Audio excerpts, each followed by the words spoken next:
Coucou tout le monde, j'espère que vous allez bien. Aujourd'hui, mardi 8 octobre, journée pluvieuse, froide et désagréable.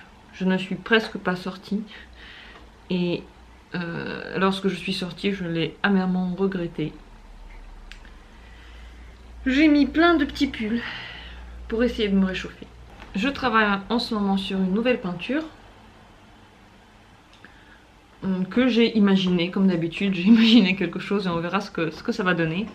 Mais j'ai imaginé de faire au milieu un ciel qui aura des couleurs bleues différentes, avec un soleil qui va remplir tout le milieu avec des rayons, de grands rayons de soleil, et autour des champs. J'aime beaucoup peindre les champs parce que ça me fait penser à mon enfance, à la nature, et encore plus à l'endroit où je vis actuellement, parce que c'est aussi une région très montagneuse et elle m'inspire énormément. À chaque fois que je passe en voiture et que je vois les montagnes remplies d'arbres verts, je suis émue par cette beauté malgré le fait que je l'ai déjà vue plein de fois. Donc ça m'inspire et donc je suis en train de faire cette œuvre qui va, je pense, être un peu moins logique que les autres.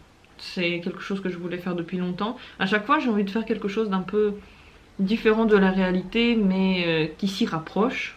Peut-être avec des couleurs différentes.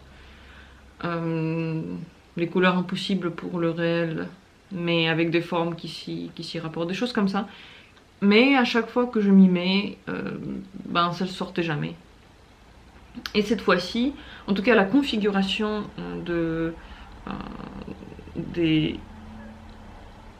la vue d'ensemble, elle n'est pas forcément logique. Ce que j'aime bien. Et voilà le début de cette œuvre.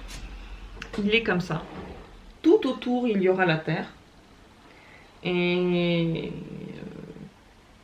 voilà, il va donner ses rayons à la terre qui tourne en fait autour de lui, littéralement. J'ai choisi de faire des couleurs un peu plus douces. Je l'ai seulement commencé, je voulais m'avancer beaucoup plus aujourd'hui et ça s'est pas du tout passé comme je me le suis imaginé. Je vais continuer ça dans la semaine, j'espère que je le terminerai cette semaine, ce serait le plan. Je suis en train de lire ce livre là, c'est Enfance, adolescence, jeunesse de Tolstoï. Et je suis presque à la fin, on voit pas. Je suis presque à la fin, il me reste un tout petit peu de pages. Et après ça, je vais écrire ce que j'en pense dans mon Instagram, où je donne mon avis sur des choses.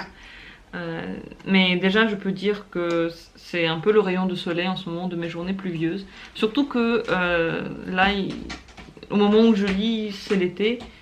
Et l'auteur il plonge carrément dans son univers. Ce que j'aime dans ce livre, c'est que il nous rappelle des sentiments, des pensées qu'on aurait pu avoir quand on était jeune. Donc il y a beaucoup de choses dans lesquelles je me retrouve, il y a des choses et des pensées que je n'ai jamais eues, donc il m'apprend que lui il a eu.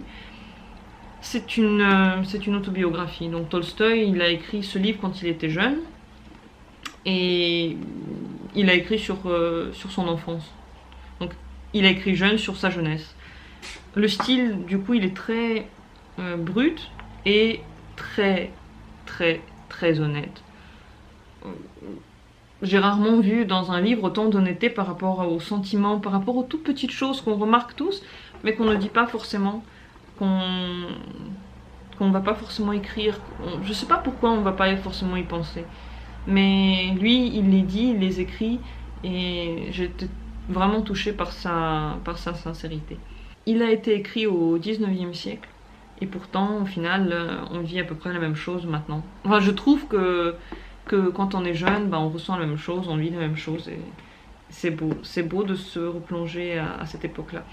Ma mère m'avait dit, quand je voulais acheter ce livre, qu'elle l'avait lu quand elle était à l'école, qu'elle n'avait pas vraiment beaucoup apprécié, Et ça, je trouve que c'est très dommage de donner des livres trop compliqués quand on est à l'école. De toute façon, il y a très peu de livres que j'ai dû lire obligatoirement ou que j'ai aimé. En fait, il n'y en a qu'un. C'était Les Misérables de Victor Hugo. Et encore, je ne sais pas si j'étais pas la seule.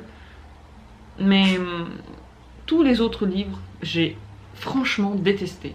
Mais alors, à un point.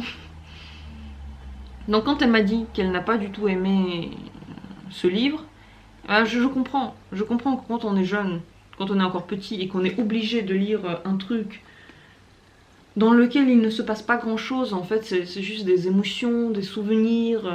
Il y a de l'action, mais c'est surtout ces émotions à lui qu'il décrit. Donc je trouve que quand on est trop jeune, ça nous intéresse pas. Surtout qu'on le vit en fait. On voit pas la beauté de la chose parce qu'on n'a pas, on n'est pas passé à autre chose. Comment dire ça? On est encore petit. Pourquoi lire sur l'enfance quand on est encore enfant? En fait, je crois qu'on l'apprécie beaucoup plus quand on est déjà adulte, parce que ça nous ramène à ces beaux souvenirs, à ces premiers émois. Magnifique. Donc je le conseille à lire à tous ceux qui veulent lire de quelque chose de beau, de très sincère, quelque chose de super honnête. Oui. En tout cas, pour revenir au temps des écoles, je me rappelle que j'ai... le livre que j'ai le plus détesté, je me rappelle plus du nom, mais c'était quelque chose d'assez nouveau. Attendez, je vais vous le trouver parce qu'il y a un film qui a été tourné avec Patrick Bruel, je me rappelle, parce que sur le livre, donc il y avait la photo de Patrick Bruel avec une femme. Ah voilà, Un secret. Alors, Un secret, c'est un livre de guerre et donc, du coup un film de guerre. Je ne l'ai pas vu et je n'ai pas envie parce que je détestais le livre. Pourquoi je l'ai détesté? Je me suis ennuyée. Je n'ai pas du tout aimé le style, je n'ai pas du tout aimé qu'on me l'impose et je n'ai pas du tout aimé qu'on me l'impose à le lire maintenant. C'est peut-être ça aussi, peut-être que si je le lisais maintenant, je le verrais pas du tout du même œil. Mais que ce soit lui, que ce soit Yvain le Chevalier au Lion, alors peut-être pareil avec celui-là, avec Un secret, c'est l'un des pires livres. J'ai pas du tout aimé, j'ai pas du tout accroché. Je me rappelle même plus pourquoi, parce que je l'ai lu pendant l'école, je me rappelle pas pourquoi. Au bonheur des dames, je l'ai lu en diagonale. Eh bien, j'ai l'impression d'avoir tout lu. J'ai lu une page sur 30 et pourtant ça m'a pas manqué à l'histoire.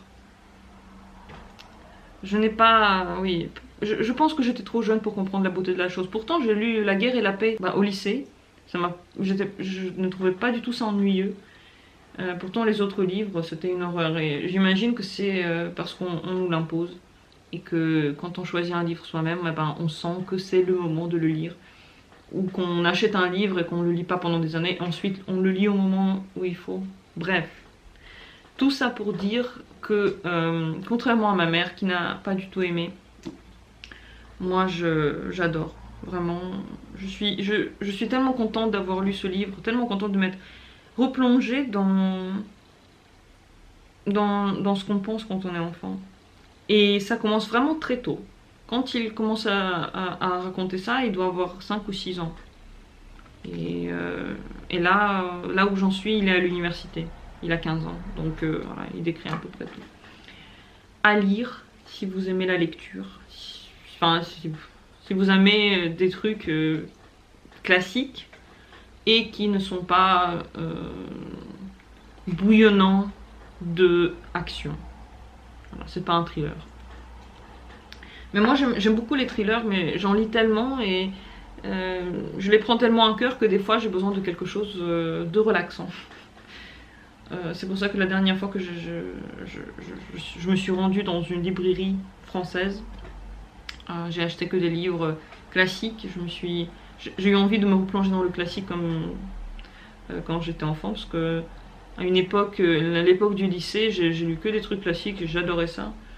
Et j'ai acheté donc un autre livre classique, Les démons, que j'ai pas encore commencé, et puis un autre livre un peu philosophique, je crois. d'un auteur japonais dont je parlerai la fois où je vais le lire parce que c'est pas la peine de commenter maintenant. Je vous souhaite une très bonne journée et je vous fais plein de bisous. Je vous dis à bientôt. Portez-vous bien. Habillez-vous bien et prenez des parapluies s'il pleut chez vous aussi, comme chez moi. Bisous bisous. Ciao.